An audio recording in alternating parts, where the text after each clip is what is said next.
This last week, the American Academy of Pediatrics, AAP, held its national conference in Orlando, Florida. The AAP had a guest speaker, Richard Rachel Levine, the Assistant Secretary for Health for the U.S. Department of Health and Human Services.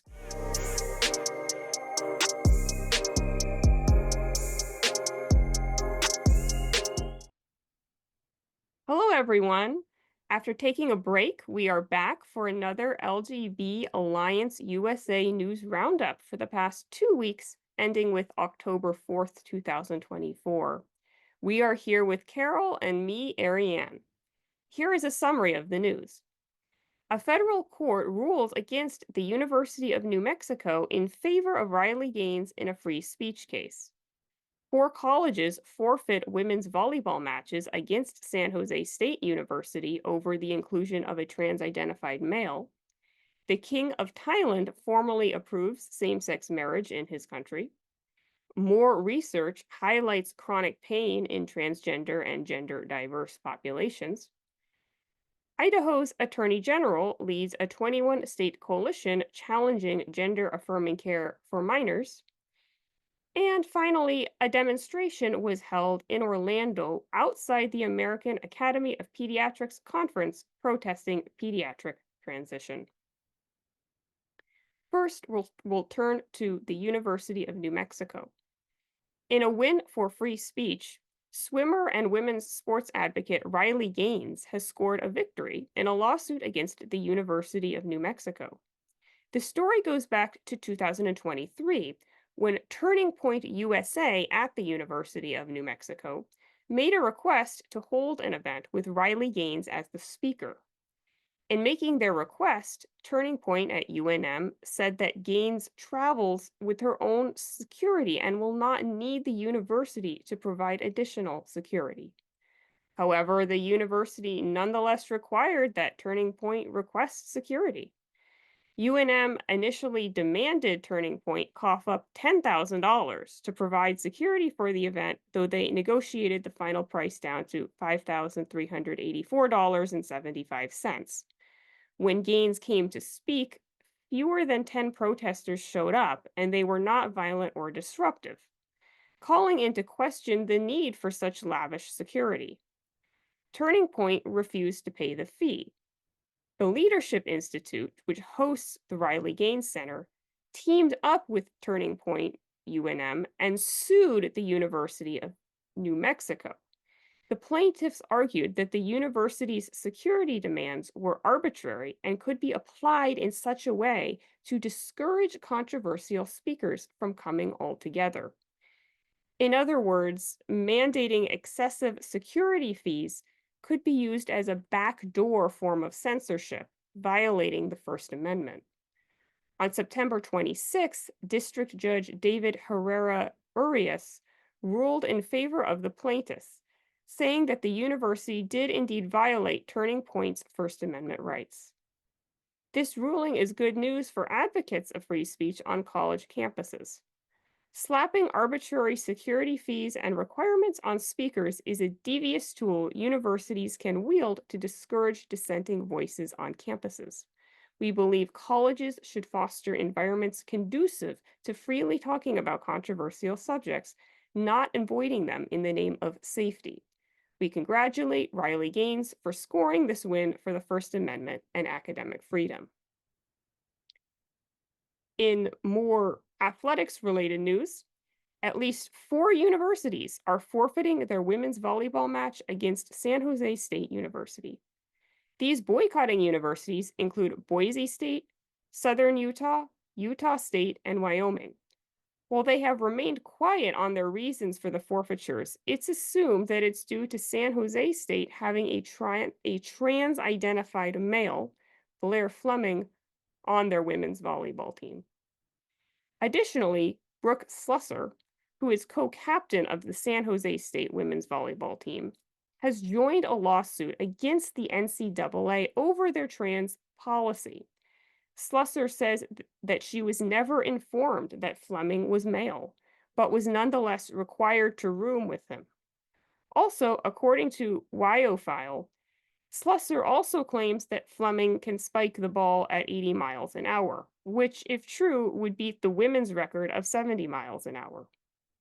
Now, I think it's heartening to see more universities and athletes fighting to protect women's sports. Nonetheless, it's disappointing it even had to come down to this to begin with. Female athletes should not feel obligated to forfeit matches simply to protect the integrity of their sport.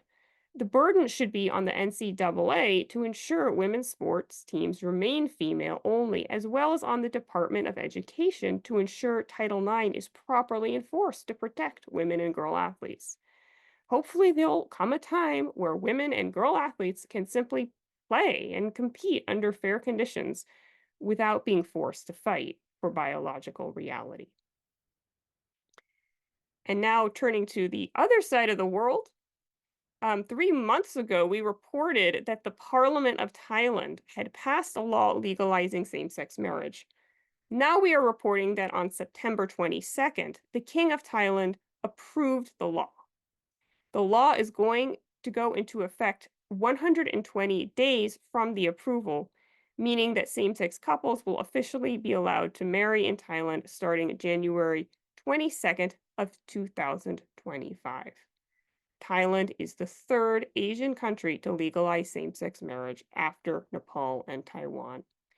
And what do you have, Carol? Thanks, Ariane. So, a clinical study finds more chronic health issues in people taking cross-sex hormones. A new study out reveals higher rates of chronic pain among trans-identified people taking these cross-sex hormones.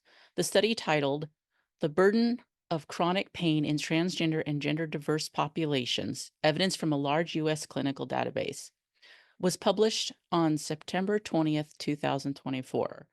It found that higher rates of chronic pain were reported by people taking cross-sex hormones than people who were not on these drugs.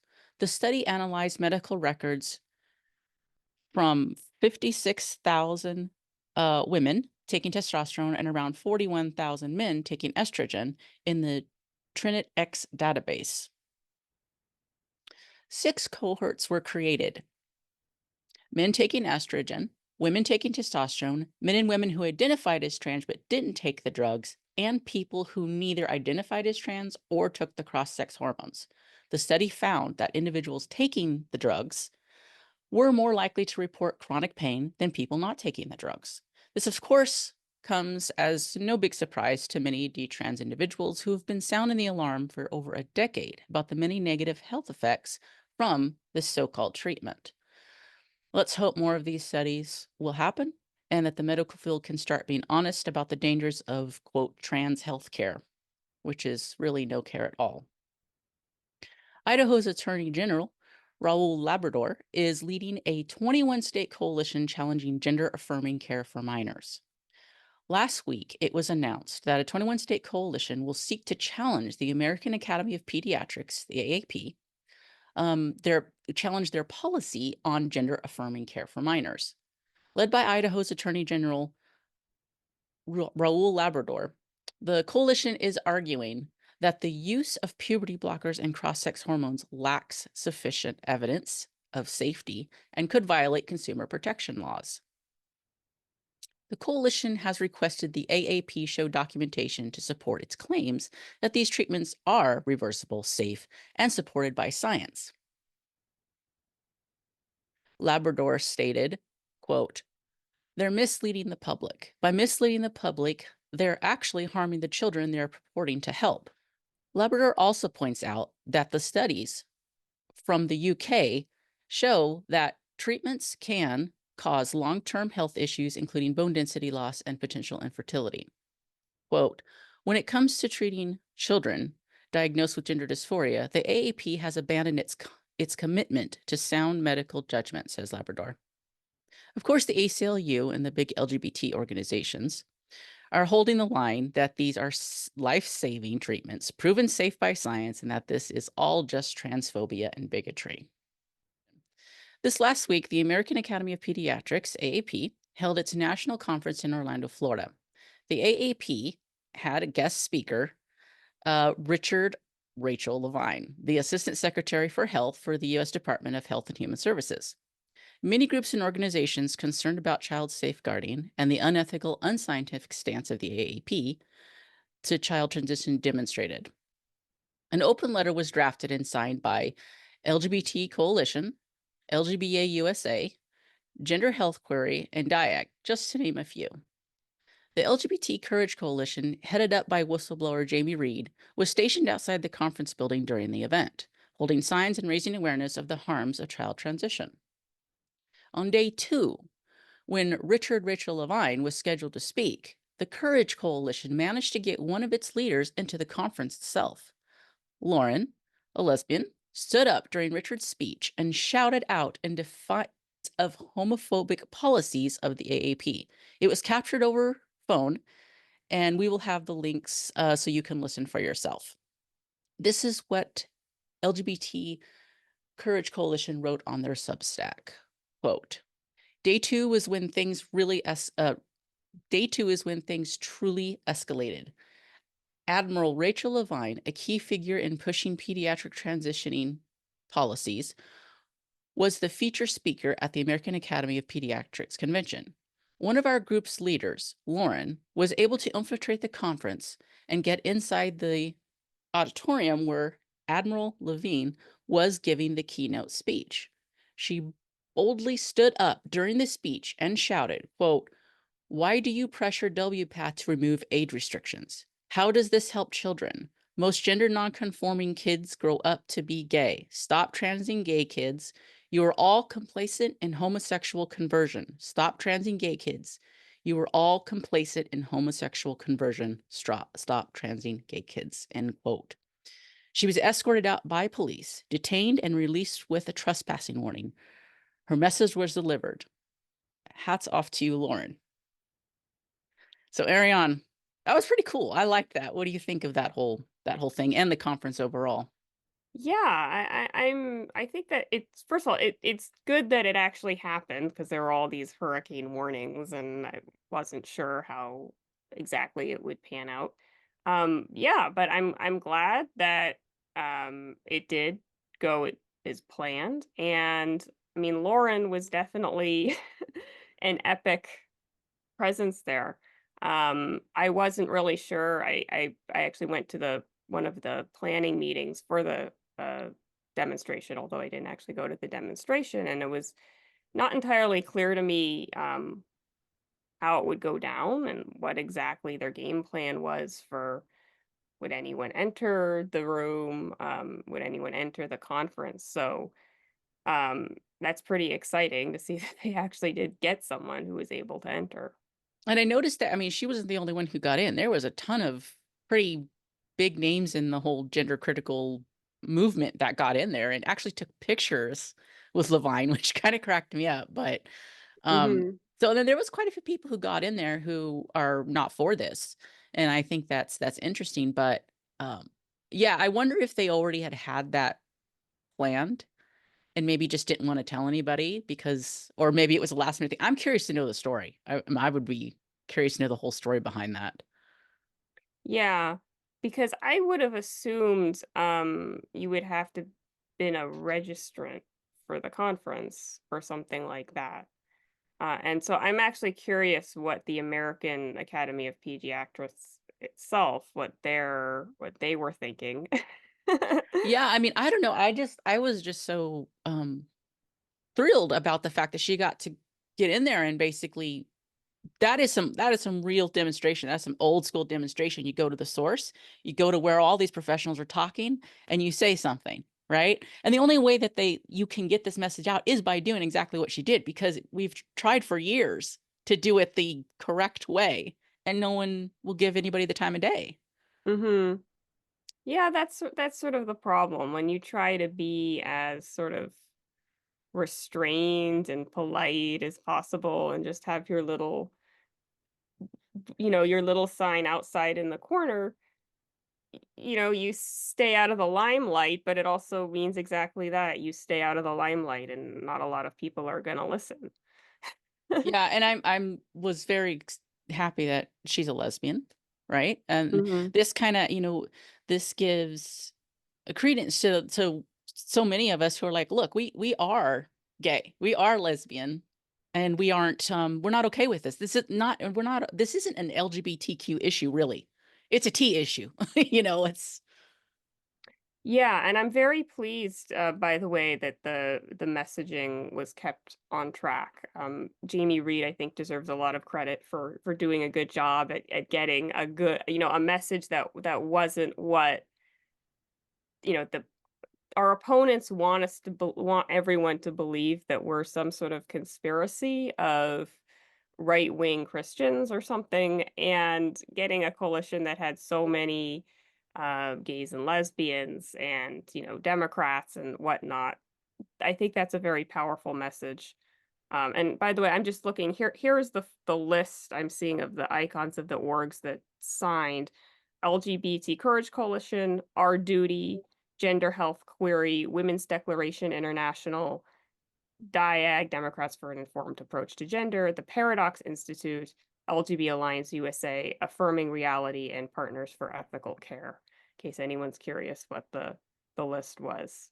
So, well, I think it might have been the woman who started Our Duty or is heading that up. I think she was there too and took a picture with Levine. oh, that's oh cool. Is that Aaron? Aaron Friday? Erin Friday, I think, is the She's one. I don't know if she started or she's part of them, but I know Aaron Friday was there and she actually has a picture with Yeah, Levine and I was like, "Oh my goodness." yeah. Erin Friday's a big powerhouse here in California. I know, so that was that was incredible that they could get that close to Levine. I was thinking this would be a totally gated off sort of situation. So, Do, do you think this is going to do you think this is going to change anything or do you think this is a little bit of a boost? I mean, I felt like it was a boost to me to see that happen. Um I I wonder think, if we keep hitting these places. yeah, I think it was a boost too. In it made me feel more inspired to want to participate in other events like this. I mean, no one event is going to be the thing that is Oh, yeah. the deciding factor, but if it keeps happening repeatedly, um, I think that could really be quite a powerful force. And with these medical associations, but also groups like the Heritage Foundation, Human Rights Campaign, or GLAD. It would be great if we could get more people protesting those organizations too. I think you know Yeah. attack them from all angles. But we see a lot of this stuff a lot of stuff's happening though around the country. Like, you have the Attorney General of Idaho, Labrador now doing this 21 state coalition thing to go up against the AAP and start questioning them. So it's interesting. You're starting to see government come in and go, now, Hmm. wait a minute. Are you guys actually doing what you're supposed to be doing? Yeah. And also on other angles, with the sports team thing, Mm. if universities aren't going to be playing, well, you kind of have to rethink your policy. So I am optimistic about some of these things that have been going on. At the end of the day, it really comes down to the denial of people's sex and the denial that there's differences. Is just that it's got to go. I mean, it's like when you get both sides agreeing on one particular thing, you have to kind of raise an eyebrow and go, huh, maybe there's something there. Exactly. And it was also good too. I think there were some detransitioners that were Yeah, I think some showed up participating.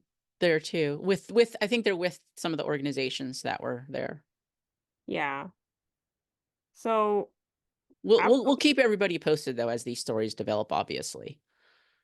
Yes, absolutely.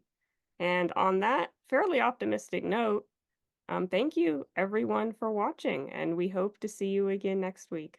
Bye.